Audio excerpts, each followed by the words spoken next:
আজকের আলোচনায় আমরা একটা বেশ সংবেদনশীল বিষয় নিয়ে কথা বলবো। ঢাকার খিলক্ষেতে সম্প্রতি বাংলাদেশ রেল কর্তৃপক্ষ একটা অস্থায়ী দুর্গা মন্দির ভেঙে দিয়েছে। আর এই ঘটনাটা ভারত আর বাংলাদেশের মধ্যে বেশ একটা উত্তেজনা তৈরি করেছে, তাই না?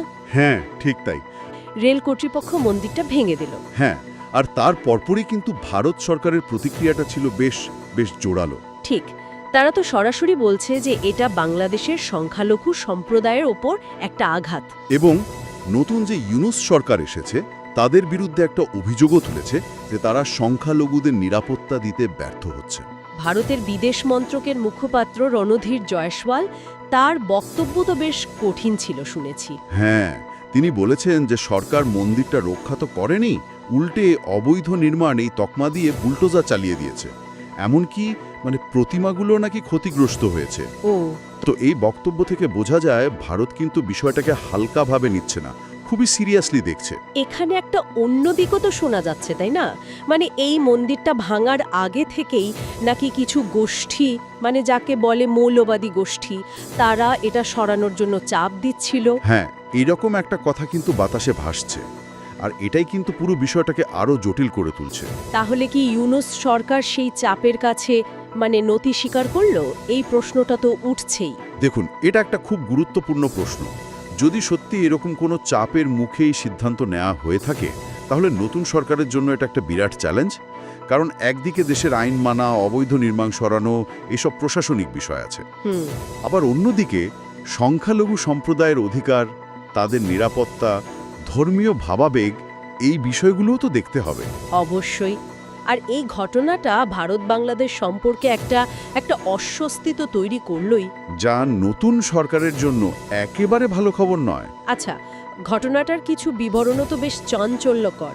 সোশ্যাল মিডিয়াতে নাকি ভিডিও ছড়িয়েছে। হ্যাঁ, কিছু ভিডিও দেখা গেছে যেখানে মনে হচ্ছে স্থানীয় সংখ্যালঘু সম্প্রদায়ের মানুষজন বুলডোজারের সামনে শুয়ে পড়ছেন, মন্দিরটা বাঁচানোর একটা শেষ চেষ্টা আর কি। এটা তো সাংঘাতিক।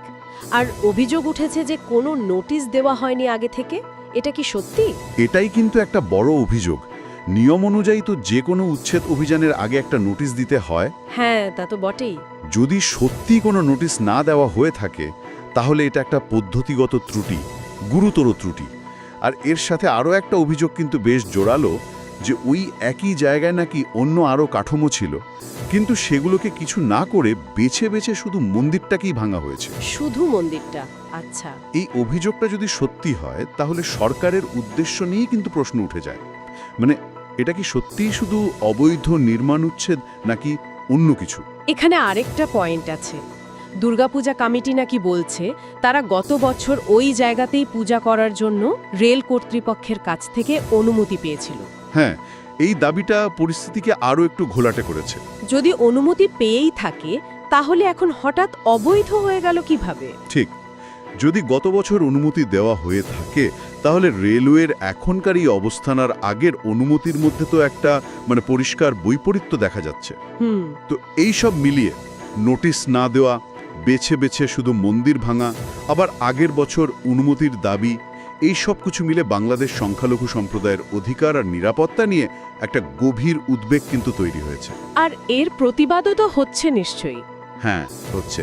শুধু ভারত সরকার নয়, বাংলাদেশের ভেতরেও বিভিন্ন সংগঠন, যেমন ধরুন বাংলাদেশ পূজা উদযাপন পরিষদ, মহানগর সর্বজনীন পূজা কমিটি, সংখ্যালঘু অধিকার আন্দোলন, এরা সবাই কিন্তু এর তীব্র প্রতিবাদ জানাচ্ছে। আর ভারত আবারও তাদের সেই পুরনো কথাটা মনে করিয়ে দিয়েছে যে বাংলাদেশে হিন্দু মন্দির আর তাদের সম্পত্তির সুরক্ষা নিশ্চিত করাটা বাংলাদেশ সরকারের দায়িত্ব। তাহলে পরিস্থিতিটা দাঁড়াচ্ছে অনেকটা এরকম যে একদিকে সরকারের প্রশাসনিক পদক্ষেপ, অন্যদিকে সংখ্যালঘু অধিকার আর ধর্মীয় স্বাধীনতার প্রশ্ন। একদম। আর এর সাথে জড়িয়ে আছে প্রতিবেশীর সঙ্গে সম্পর্ক, আন্তর্জাতিক চাপ। মূল সংঘাতটা তাহলে কোথায়? সরকারের কাজ বনাম মানুষের অধিকার? বলতে পারেন, একদিকে সরকারের যুক্তি অবৈধ নির্মাণ সরাতে হবে, উন্নয়ন করতে হবে। অন্যদিকে সংখ্যালঘু সম্প্রদায়ের অধিকার, তাদের ধর্মীয় অনুভূতি, তাদের নিরাপত্তা। ভারতের মতো একটা বড় প্রতিবেশীর প্রতিক্রিয়া, স্থানীয় সংগঠনগুলোর প্রতিবাদ, এই সব মিলে বিষয়টা খুবই জটিল হয়ে দাঁড়িয়েছে। এখন সবচেয়ে বড় প্রশ্ন হলো, সরকারের এই কাজের পেছনের আসল কারণটা কি? এটা কি সত্যি সত্যি শুধু প্রশাসনিক সিদ্ধান্ত নাকি অন্য কোনো চাপ ছিল? হ্যাঁ, এই প্রশ্নের উত্তরটাই হয়তো সবচেয়ে জরুরি। এটা কি নিছক নিয়ম রক্ষা, নাকি এর পেছনে অন্য কোনো সমীকরণ কাজ করছে, সেটা হয়তো এখনই পরিষ্কার হবে না। কিন্তু এই পুরো ঘটনাটা থেকে একটা বড় প্রশ্ন তো এসেই যায়, তাই না? কি বলুন তো?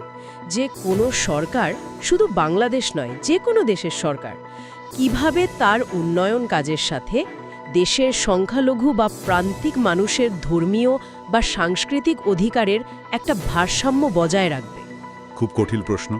বিশেষ করে যখন পরিস্থিতি এমনিতেই একটু স্পর্শকাতর থাকে বা ধরুন কোনো বাইরের চাপ থাকে। এই ব্যালেন্সটা করা, এটা নিঃসন্দেহে একটা বিরাট চ্যালেঞ্জ।